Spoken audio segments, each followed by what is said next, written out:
Okay. Can you hear me? Oh no. That's one. Okay.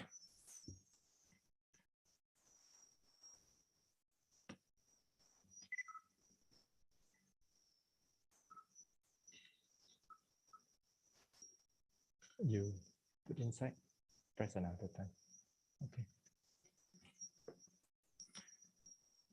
Okay. First of all,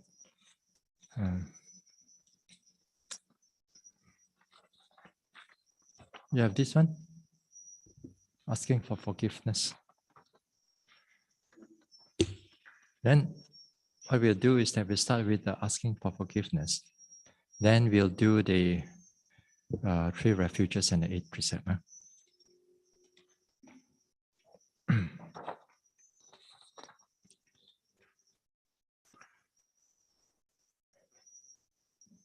Hold on now.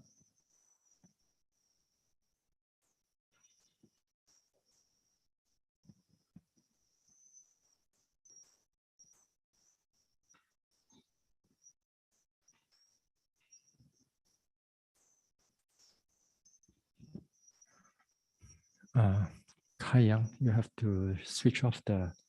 Hold on, I'm speaking to them. You have to switch off the. What do you call that? The sharing of the screen.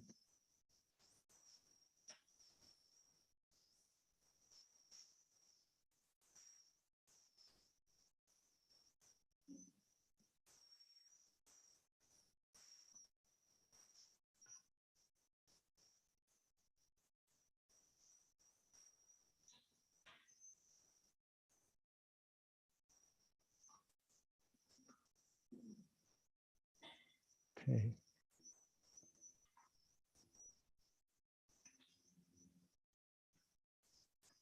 All right. Is this spotlight?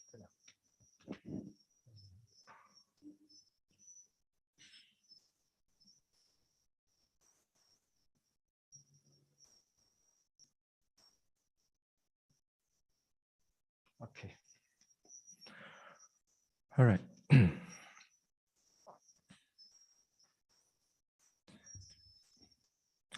Kayena vacha chittena pamadena maya katang achayang kamame bante buri panya tatakata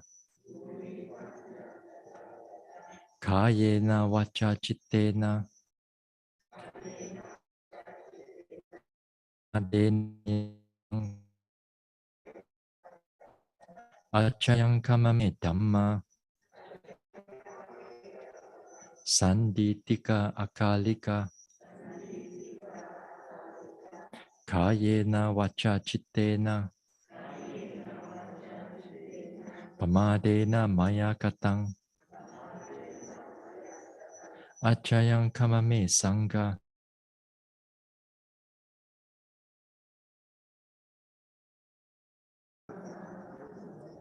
Sadhu. Namo tassa bhagavato arahato samma sambuddhassa.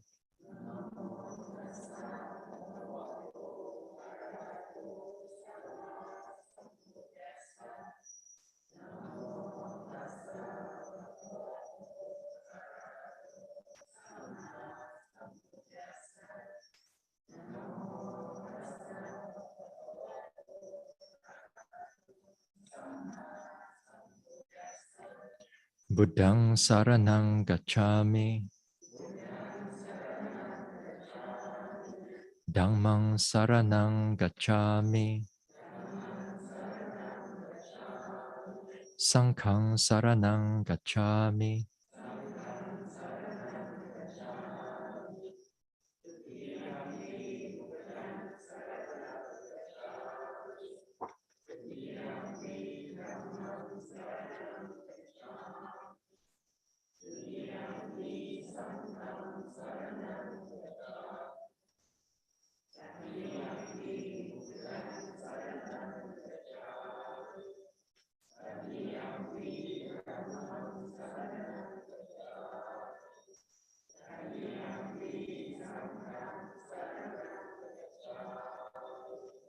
Tisarana gamanang paripunang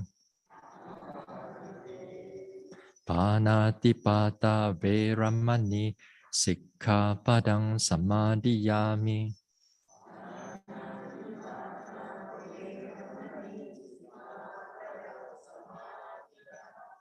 Atina dana veramani Sikkhapadang samadhiyami.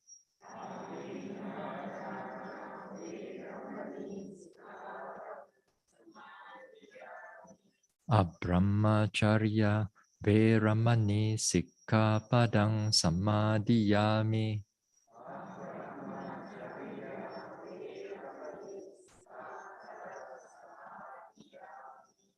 Musavada veramani Sikkhapadang samadhiyami.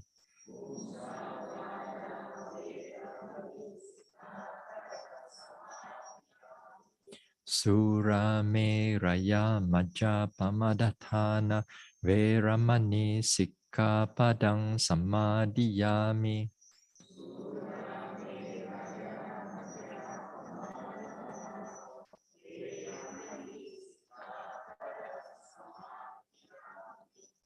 Vikala bhojana veramani Sikkhapadang samadhiyami.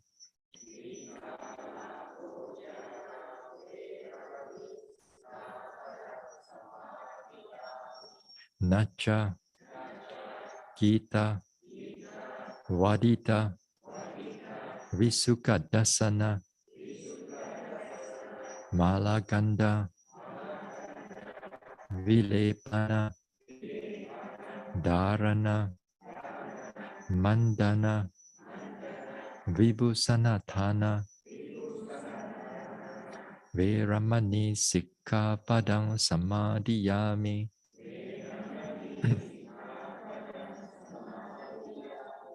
Uchasayana Mahasayana Veramani Sikkhapadang samadhiyami.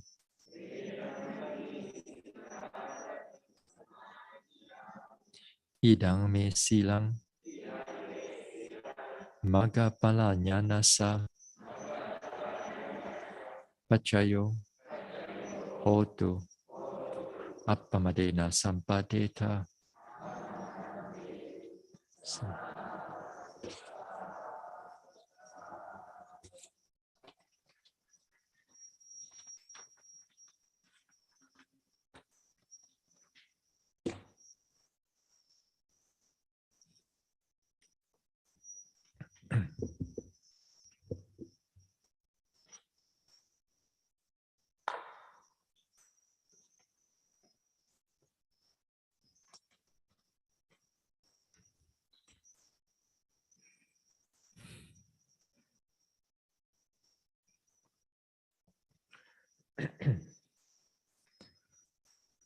We will start off with some guided metta.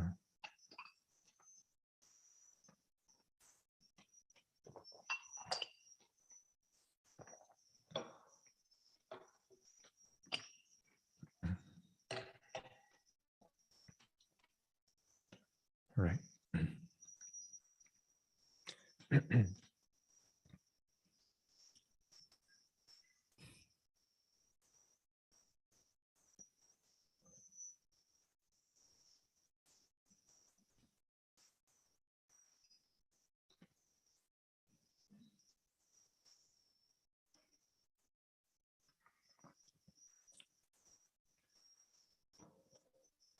And we sit here.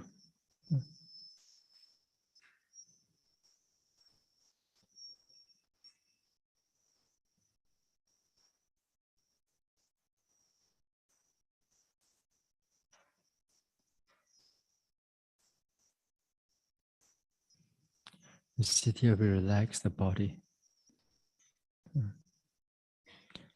Put all the vipassana objects aside.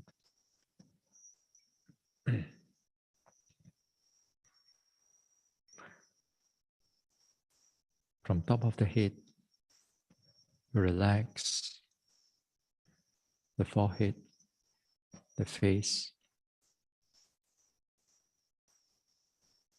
Relax the neck, shoulders and arms. Relax the chest and stomach.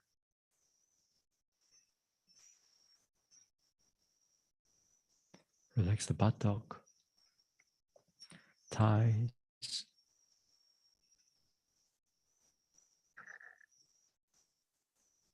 So relax the whole body. Keep the mind peaceful, present, and clear.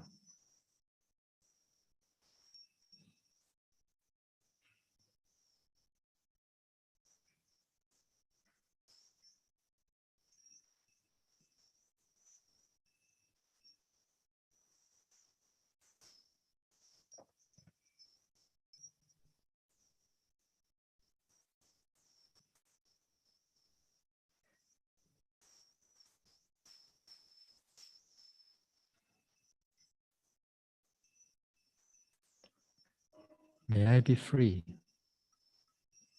May I be free from all kinds of harm and danger. Free from all mental suffering. Free from all physical suffering.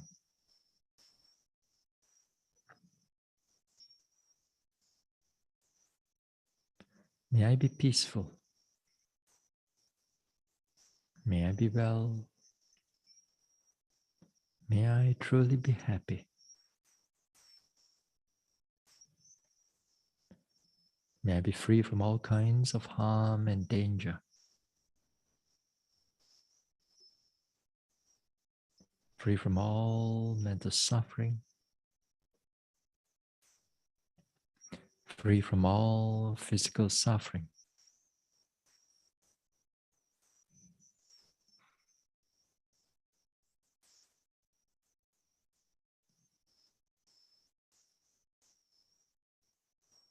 May I be peaceful. May I be well. And may I truly be happy.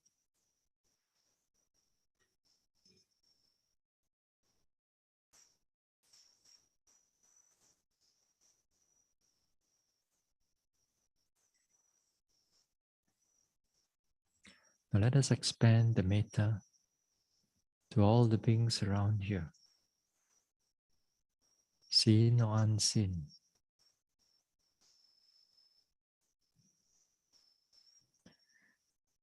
May they be humans or non-humans. May they be the guardian devas of this locality, of this center. May all other devas residing here, to all the animals, big or small, seen or unseen, to all the spirits,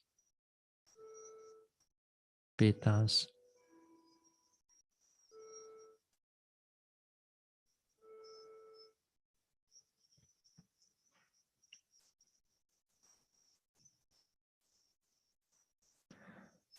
may all of us here be free from all kinds of harm and danger, free from all mental suffering, free from all physical suffering.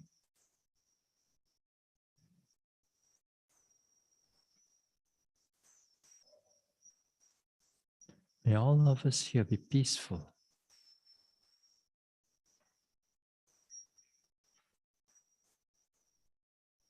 May all beings be well.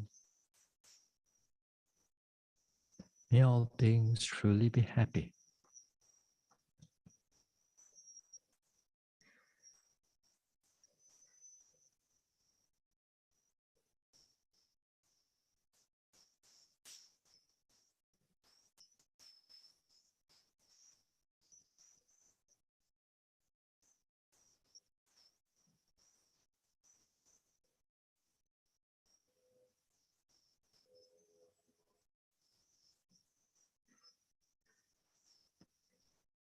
May all beings here be free from all kinds of harm and danger. May they all be free from all mental suffering, free from all physical suffering,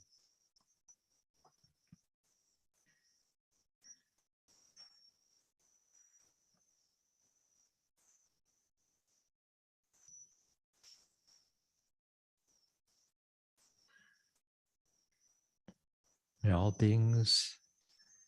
beings here, may they be well, may they be peaceful, may all beings truly be happy.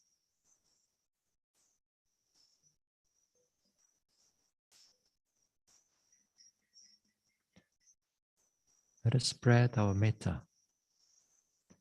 Feel like our expanding of our metta to all the beings in this whole country.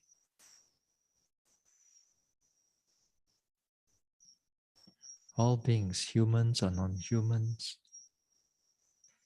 devas, spirits, petas, animals, big or small, near or far away. May all beings in this world, may all beings in this country be free from all kinds of harm and danger, free from all mental suffering, free from all physical suffering.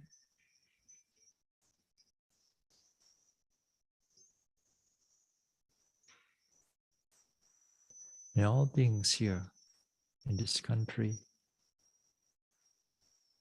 may they all have peace in their heart. May they all be well. May they all truly be happy.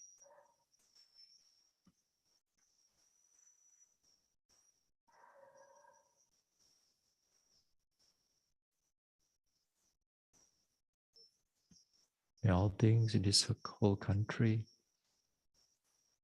be free from all kinds of harm and danger, free from all mental suffering, free from all physical suffering.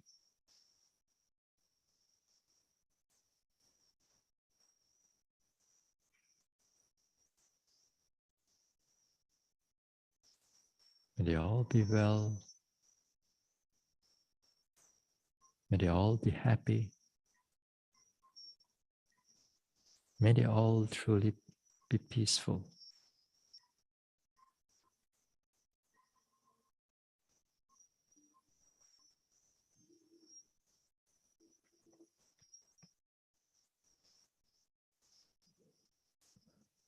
Let us expand it to all beings in this whole wide world.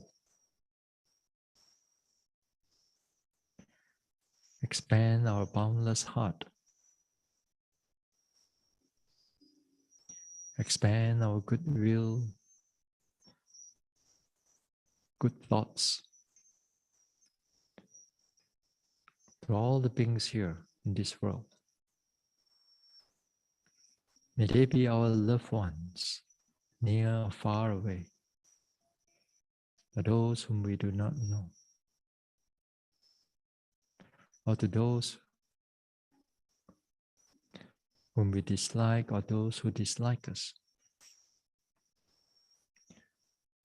To all the devas, to all the guardian devas of the sasana, to all other devas residing in this world, to all the petas, unfortunate beings,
All right.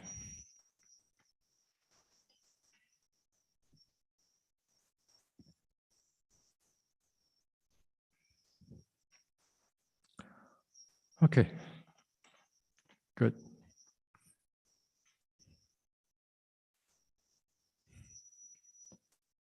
So tonight, let's go a simple talk. We'll talk about the. We want to talk about. I'll talk about sitting meditation. Now, some of you are maybe perhaps from a different tradition. And first, this may be a first time you come for a retreat over here.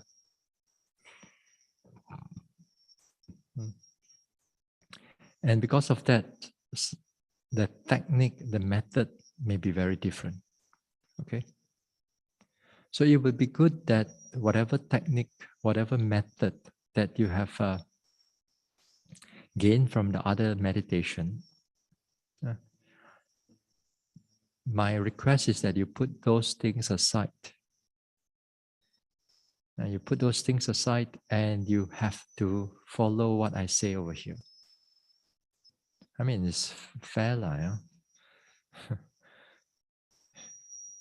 That's what you come over here for. Yeah? Some people go to some teacher's retreat and then they want to do their thing on their own. So it's quite bad. Yeah. Indirectly, you show a very disrespect to the teacher. And sometimes devotees they don't see that. But nevertheless, since we are here,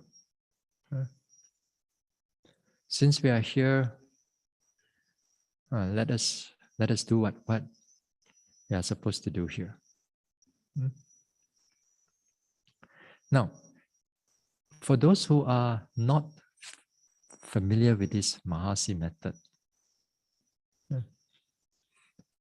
or you know a little bit here and there about Mahasi method, that's where a lot of confusion take place.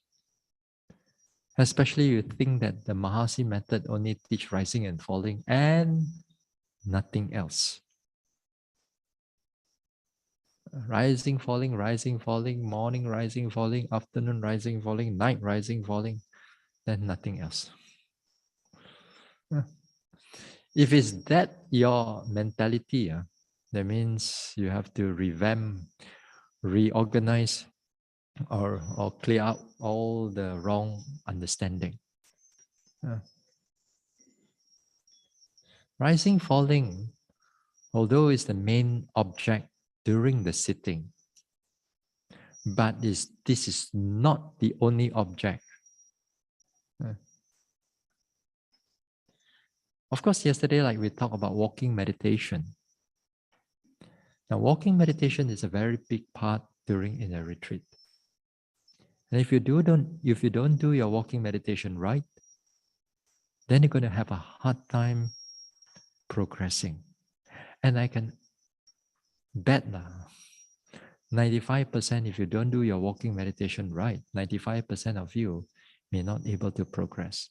5% perhaps you have done other form of meditation, or perhaps you already have sufficient development, then it can be, yes, perhaps you can able to develop. But 95% of you were not able to develop much. So that's why in the first few days, you have to emphasize on the walking meditation. Do your walking meditation right. Sometimes you may take a little bit more time in doing that walking meditation.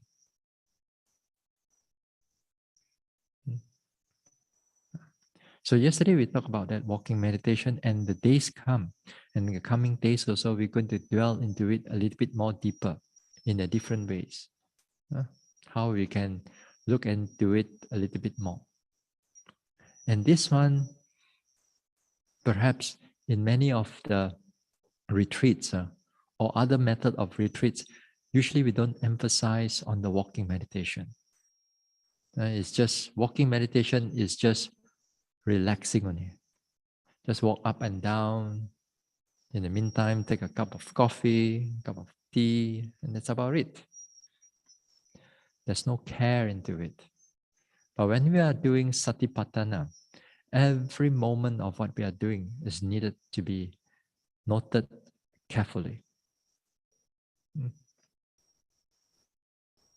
Some of you, like today, walking around, some of you are doing things very fast. You forgot to slow down. And some of you are not the first time you are in the retreat.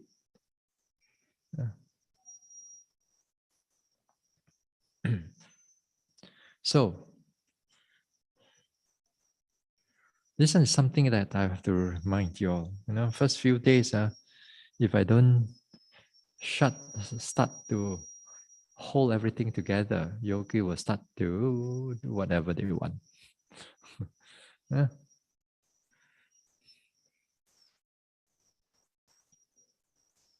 Now, we go back to the sitting. Now, in a sitting meditation, I'm not going to go through all how to sit and how to put your leg and so on. If you're a beginner, then maybe we are going to talk about it. How to actually fold your leg. In what way that we can able to fold this leg and so on. But we're not going to touch upon that. Now, what we're going to touch here is that on your object of your meditation, on the sitting meditation. In the sitting meditation, there are multiple of objects. Again, just like yesterday, we talked about the sitting, there are primary and secondary objects. Primary here is been the main object, which is the rising and falling of the abdomen. Just like yesterday, we talked about the primary object of the walking is the lifting, pushing, dropping. Right step, left step. Lifting, dropping, the two phase. So these are your primary objects for your walking meditation. So there are secondary objects in the walking meditation, which is in the upper part of the body, above the ankle perhaps, the thighs, the knees, the what else? So many things. A lot of movement is going on.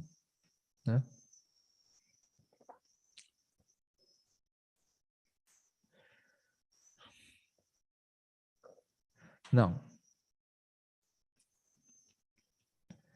while we are sitting, the moment that you're able to adjust your body correctly and everything, it will be good that you build a habit that it knows how to go to a primary object. Just like when you're doing a walking meditation, the moment you start your walking, the mind knows how to direct it there. It's like a repetition of you doing it again of countless time that the mind knows how to direct it to go to that object. During the sitting meditation, also the same thing. We cultivate that habit of to pull the mind again and again to that rising and falling. You may not think that it is important here. But in the times that you're going to go into the deeper aspect of your meditation, there will be many other objects to pull your mind away from that rising and falling. And sometimes for some yogis, over time, the object, it is not rising and falling anymore. The moment they start, it's all kinds of other object like tension, pulling, something, but not rising and falling. Rising and falling becomes a secondary or tertiary object, sometimes neglected at all. And sometimes the whole sitting, they neglect that rising and falling. Mm. Now, of course, rising and falling is not the main, I'm sorry, not the only object. Yeah. But nowadays, the way I look at it is that this rising and falling actually it benefits a lot of yogis if only they do it right. You know, all this time and nowadays people like to compare. Nah, look, Buddha didn't teach. You see, Buddha only teach anapanasati only. You see, Buddha teach this, Buddha teach that. A lot of all this comparison, they know how to throw all the sutta at you. You know, but they forget that human beings, the development of our morality or degrading of our morality over 2,500 years has changed how we pay attention to object of our meditation. Mm. But that one is a little bit more complicated. So when we start off with meditation, we need a clear object. We need a clear object. If the object is not clear to you, then your mindfulness is not going to come in. But the thing is that all the sitting objects is fate. If you have not done this meditation before, it's very blur. So a lot of you, if you start off with your meditation once upon a time ago, you'll notice that rising, falling pun tada. Where? When it takes some time, then only you notice the rising and falling. Some people take 2 or 3 retreats before they notice the rising and falling. Why is that so? Because the objects in the body, sitting especially, they are quite refined. So therefore, you need a strong mind before you can able even to see the rising and falling. A clear mind. So how do you get a clear mind? How do you get a mindful mind? How do you get a sharp mind? That is through your walking meditation. So you develop that walking meditation, you build up the momentum, you build up that continuity of that mindfulness through the walking. As the walking picks up, then the sitting meditation will become more clearer to you. That is where the benefit of a retreat you're going to have. At home, if you have not done any form of retreat, you only do like daily practice, which is also very good, commendable. But your mindfulness is not going to go deep. Very hard for the mindfulness to go deep.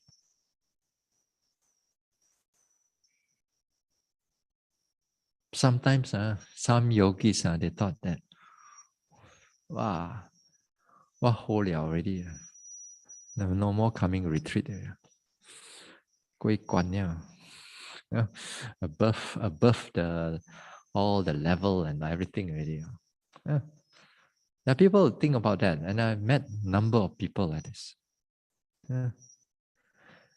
And a lot of them, which they think that they develop, actually they have gone astray. The number of them, they've gone astray. Over the past many years, I can see people who can sit there, 10 jam, 10 hours, 5 hours can sit. I've seen some people sit from what time? Oh, about 12:30 or 1 o'clock after lunch. Sit until right up to 10 p.m. You heat up the seat, the towels also. The towels also, if they sit on the parquet floor, that parquet floor also become black because of their sweat. After you sit there for some time, again and again every day you do it, you see one spot there, the parquet floor, because of a reaction with the sweat. And a lot of time, I know to say that they're all bad, I say many of them that I've seen, they go astray. They go astray. Yeah. So it's the sitting meditation is not about your how long that you can go. It's about how well that you can able to be clear on your sitting. Wait now. Now they have two bell ringing. Huh? You think you're going to miss one bell, is it? Why need two bell? I think tomorrow onwards, the one that ring every 15 minute one, we're going to cut off already. Don't wait every 15 minutes. That's the bad habit also. That's also a bad habit. Tonight, we're going to make one bell ring on it. 1 hour once, not every 15 minute once. That is a bad habit actually. Especially for beginners. Because especially sitting. Every time you wait for that 15 minute, the quarter ring, After quarter and a half and then 3/4. Yes, that's not a very good one. Is the meal also like that? Meal hall also like that? 3/4 also. We're going to do something about it. Just get ready. We need to do something about it. I'm not very happy about that 15-minute clock. Anyway, let's come back to the sitting. Now we come back to the sitting here. As I said, it will be good that when you start off with this Satipatthana, it is good that when we start off, we begin with a good primary object, because that primary object, after some time, it builds a good habit. So therefore, every time you get ready, when you sit down, direct the mind to the rising and falling. Direct the mind to the rising. Try on it again and again. Cannot find it, put your hand there, put a cushion there. But don't force it. Don't force your breathing. Just breathe normally. Breathe in, breathe out normally, but your attention on the movement of the rising and falling. Now, first few days also, even you have done some meditation in the past, you may not able to pick up on the rising and falling that clear. So therefore, it will be good that bring back that labeling. If you are new, if you think that you are still new, after they have gone a number of retreats, then bring back the labeling. Now, if you have done a number of retreats, then also you bring back the labeling, just to start it off. Because once the test, can you hear? Can you hear in the internet?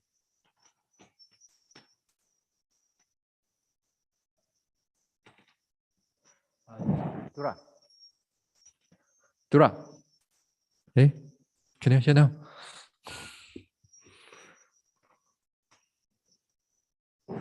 All right. Okay. Now you direct the mind to the primary object, which is the rising and falling. Put the labeling there, rising as rising, falling as falling. Pay attention to it, see how it rises, see how it falls.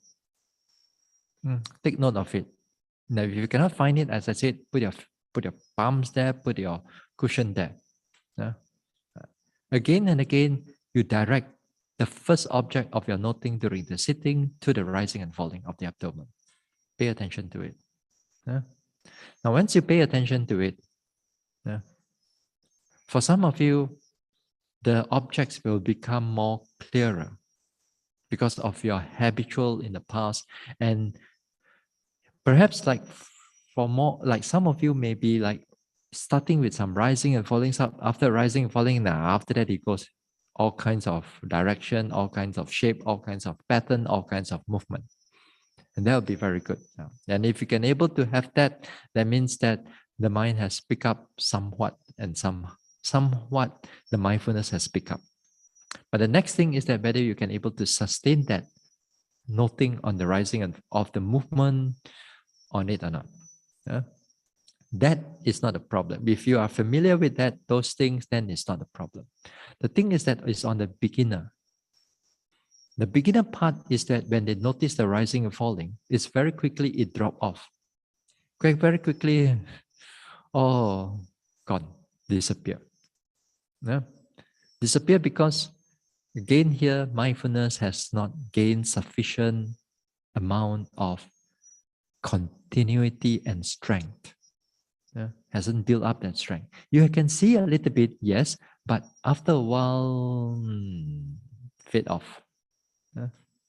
So when it fades off, when you find that the rising and falling is not clear after you try and take notice of it, it fades off, then this is the time to look for a secondary object.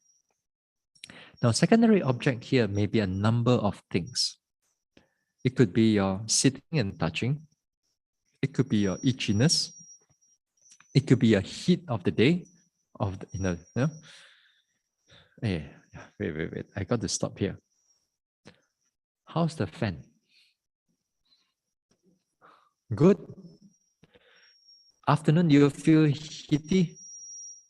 Not so hot, huh? Good. Bo complain ho.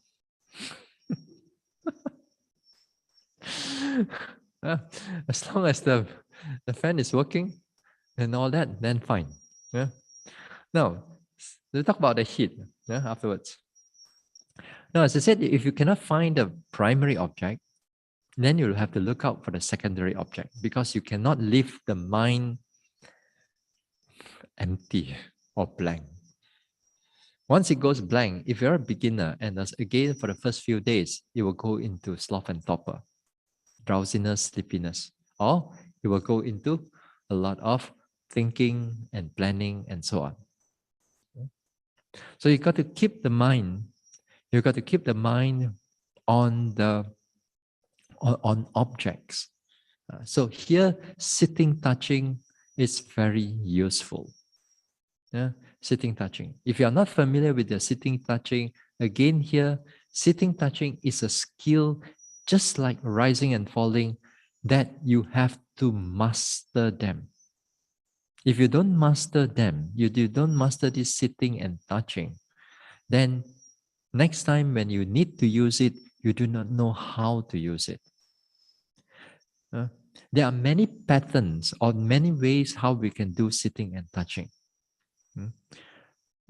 Different teachers perhaps also they teach differently, sitting and touching.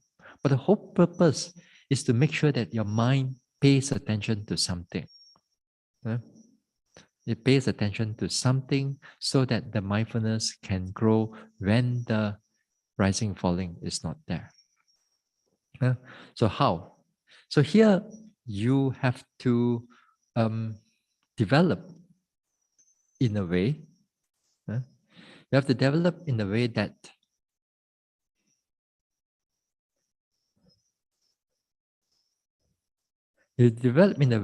you have to direct your attention to the palms, for example. You start off with the palms, and it's always a good place to start off with on the palms. Some of you sitting in this way, some of you sitting in this way, some of you sitting in this way. Doesn't matter. Doesn't matter. What is important is that you can feel something on your palms. For example, the palms touching the palms, or thumbs touching the thighs. Then you can feel the heat or the pressure there. So when you put attention there, then you note touching, and feel that touching. See whether the touching has some effect, some pulling or some warmness, some coldness. What is going on at the touching? Yeah. After you note it for 3 or 4 or 5 times, then move to your next hand. If you are using 2 hands, then also the same thing. You do it. Then here after that you move to the next object, to the buttock. Now you go to the buttock here. You try to able to distinguish the left buttock and the right buttock. Then you bring your attention to the right buttock. Notice it on sitting. At the same time, try to notice it, whether it's pressure there, hardness there or something. Then after that, move to the next buttock. Do the same thing. Sitting, sitting, sitting. At the same time, noting it, what is going on. Then after that, notice the hands all over again. Uh, then you go clockwise. Or you want to go anti-clockwise. Perfectly all right. Now, if the rising and falling in the halfway, it become clear again, then go back to the rising and falling. Go back to that rising and falling. Then continue. Now, there will be heat or thinking coming in. First few days, since the mindfulness sometimes may not be so strong, then that thinking can be a dangerous object. Because you try to not thinking, you go inside the story and you go all the way back to your home again, all the way back to your office again, all the way back to your past or you create all your future already. So as long as you don't go into the story, then fine. But when the mindfulness is not strong enough, it's easier said than done. So if you cannot handle the thinking yet for the first few days, then aware of it, but leave it, go back to the bodily object. You need mental object, you need certain degree of sufficient amount of mindfulness before you take it as a meditation object, just like you're taking your rising and falling or sitting and touching. Without sufficient amount of the mindfulness, that mental states, you kind of like blur to you, or it changed it changed much more faster than your mind, than your noting mind can able to follow it. So you got to be careful.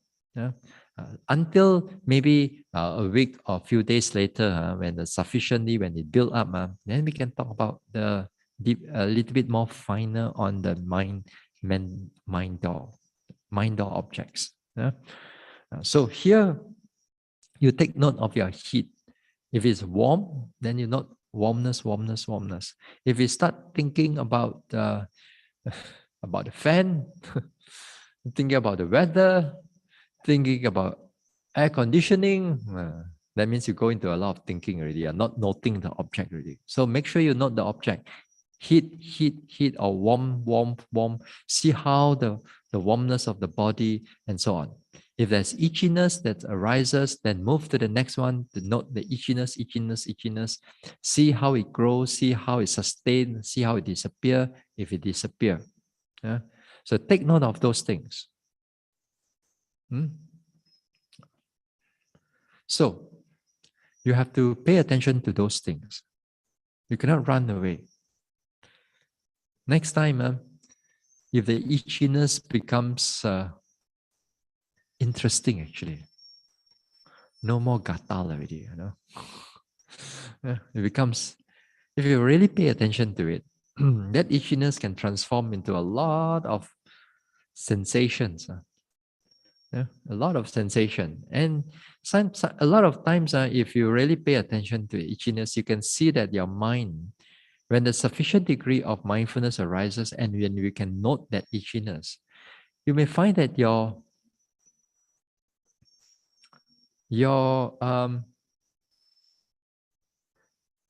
anger towards the itchiness is almost zero, or your aversion towards the itchiness is almost zero. We can able to withstand it.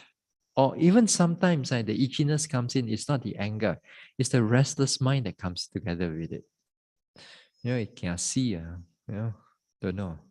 We start thinking whether it's a mosquito or ants or whatever. Sometimes there's nothing. A lot of times when you meditate, you go and scratch there, scratch here. You thought there's something crawling on you. Nothing there. Crawl, then bite you. So Huh? Take note. All these small things we have to take note. Vipassana is taking on all these small little things that you neglect when you're out there. Huh? When you're out there, when you neglect all these things, of course, we don't gain that mindfulness or clarity of mind. But here, every small little thing, you got to take note of it. Things that, as I said again, let me repeat, those things that you neglect outside, you have to be very careful when you are doing a retreat. All these things are aids or helpful to develop mindfulness. What else? Now, if the sitting, after that, there may be some pain coming in.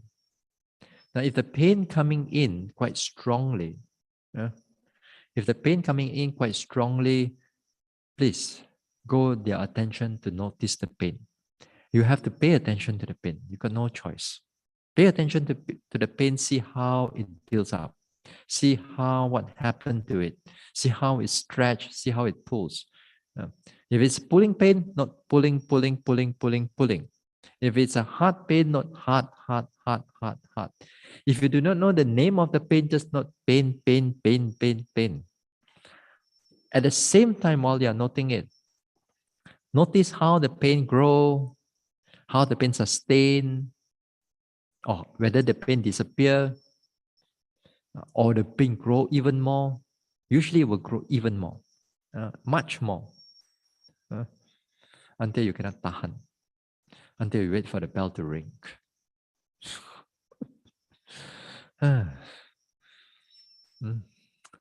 So you have to take note of it. Take note of the pain and so on.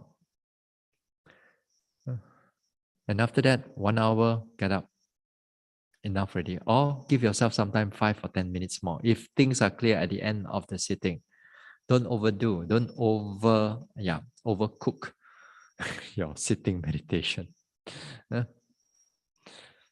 One of the things is that this sitting meditation, people thought that the more that you go, you think the better it is. Just like in the beginning of the talk. Actually, for a lot of people, the moment they pass through that 1 hour or 1.5 hour mark, even they don't have a clock beside them or a chiming clock beside them, a lot of them will start fading off. The mindfulness especially. No, not only the mindfulness, the mental effort. When the mental effort starts to drop, mindfulness also will drop with it. Once it drops together with it, then every of the object become very calm, peaceful, and that's it. And a lot of people think that this is still vipassana. This is no more vipassana already. This is already out of vipassana. Vipassana is to come back and note the pain again, rising, falling again, and so on. If you can able to sustain that, then it's good. Yeah. But again, it's easier said than done because over the limit or over your limit, there are few things may happen also. Faculties become imbalanced. That's one thing. Faculties, this is one thing. Faculty become imbalanced is that mind becomes too energetic. Mindfulness is cannot able to control. Objects become very restless, or your mind become very restless. Or imbalance also, your mind becomes very soft. Energy is not enough. Therefore, the mindfulness also become very settled, nothing much. Then nothing. This is imbalance of your faculty. Yeah? This is the first thing. Now, the second thing is that some of you may develop physical pain. This one This is not just meditation pain. This is physical pain. That means you get up, you have to rub koyuk or whatever on your buttock or your knee or whatever. We don't want you to go until there. But even sometimes 1 hour also you get it also. Not to say more than that. And some of us we do not know. We thought that we just have to just tahan only, and push and push and push. Then it will become a big problem. A big problem physically. Yeah. So don't try to listen. And since we are in the retreat here, again here, you follow the timetable. And I said 1 o'clock you all come in. 1 o'clock you're supposed to be here. Just now I was here. Kasi cho me kia, wait until 1 o'clock I said, how many yogis still haven't arrived yet? Yeah. Make sure you all come back by, first day, more or less the first 24 hours of your meditation. So make sure you come up by 1. Come up by 1. And this is important. This is not the retreat schedule we put up here. It's not you suka. You think that 1:30 you can come up. Suka, you can do this, suka, you can do that. Unless you are sick, unless you have permission, unless it is emergency, that is a thing. But you have to come up on time.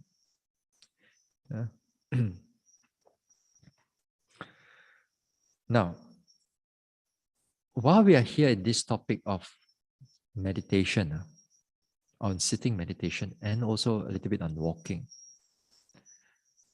Now, here in the first few days, it's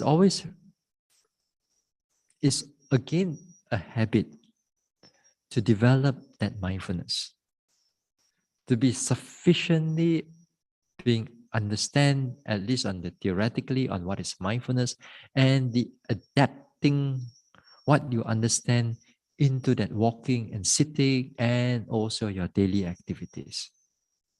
You cannot run away from it. If you do not know how to adapt to it, all the thoughts, all the understanding from the talks or from the previous talks, then if you just do what you are still doing, then is your progress very slow.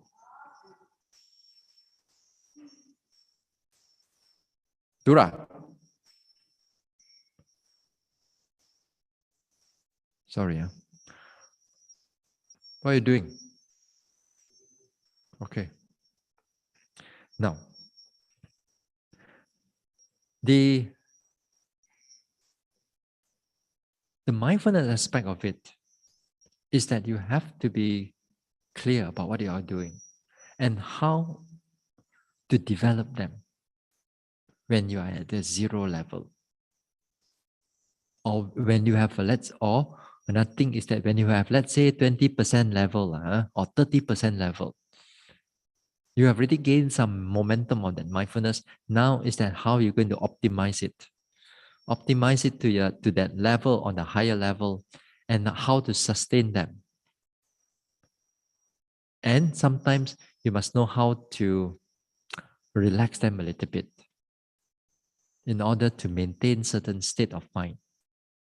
And that also is all trial and error or skills or mastery onto it. Some of you may listen to some of my talks online, not here. We talk about the 18 principle insight. That time we talk about the resultant of the meditation. If you have sufficient amount of mindfulness and clarity and concentration, then you will see anicca, dukkha, anatta, and so on. All all these things are resultant because that mindfulness you know how to develop. a lot of times, yogis, they are more interested in the resultant of it. Oh, what be anicca, la, dukkha, anatta, and all that thing. But how to walk? 不知道. How to sit? Also 不知道. But I want this, I want that, this and that. Yeah. So no point. No point for us to go and think about it, the resultant too much. The moment you have that cause of developing that mindfulness, everything when your level, when you reach to a better level, that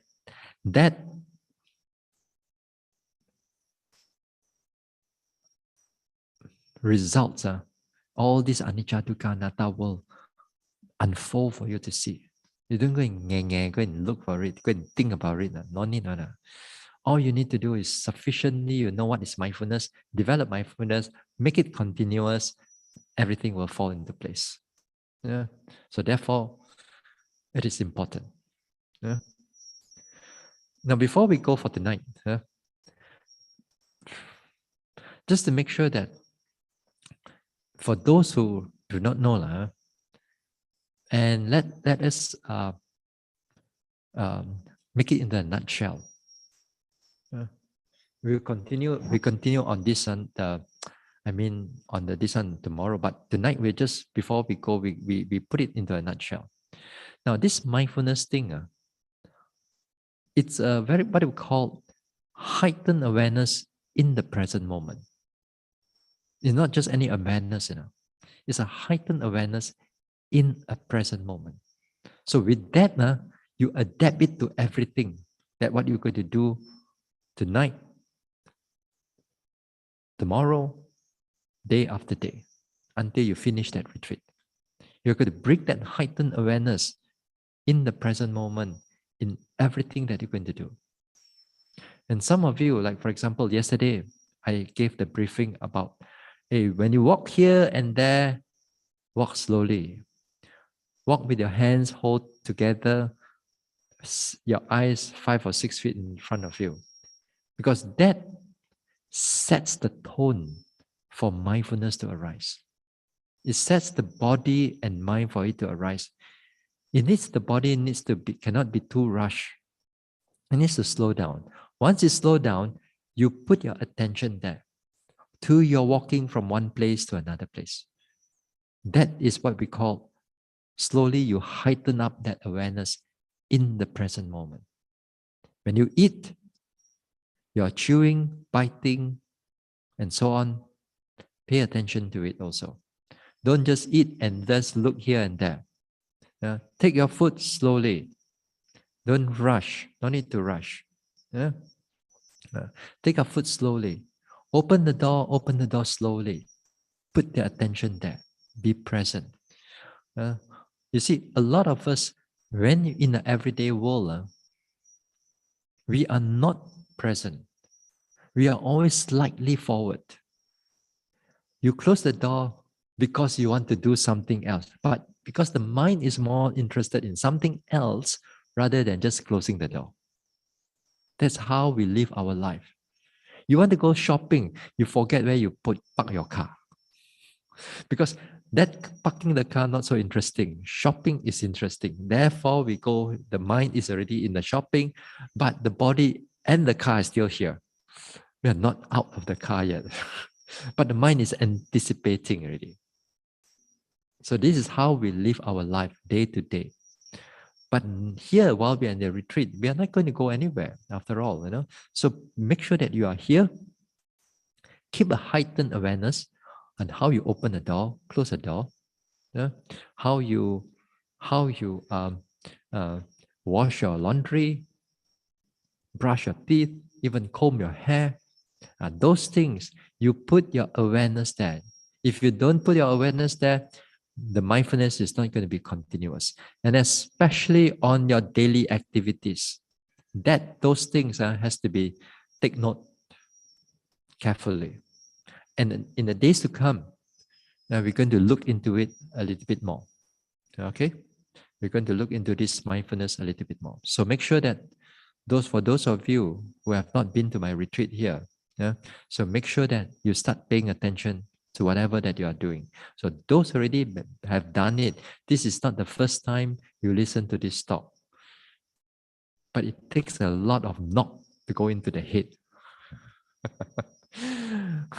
Maybe a lot of lubang. Go in already, then pop, drop, forget where they put. Anyway, okay, we'll stop here for tonight. Yeah. Tomorrow we'll continue the Dhamma talk. Yeah? Same time. I share merits.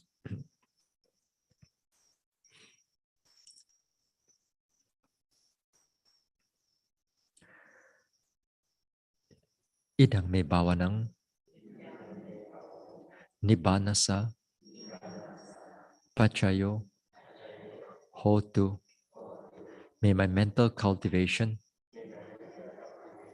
be a condition for the realization of Nibbana. Imang no punya bagang sabba satanang dema. We share these merits with our departed ones, with all beings and all the devas. Sabbe satta sukhi hontu anumodantu. May all beings be happy. May they rejoice in these merits. Sadhu.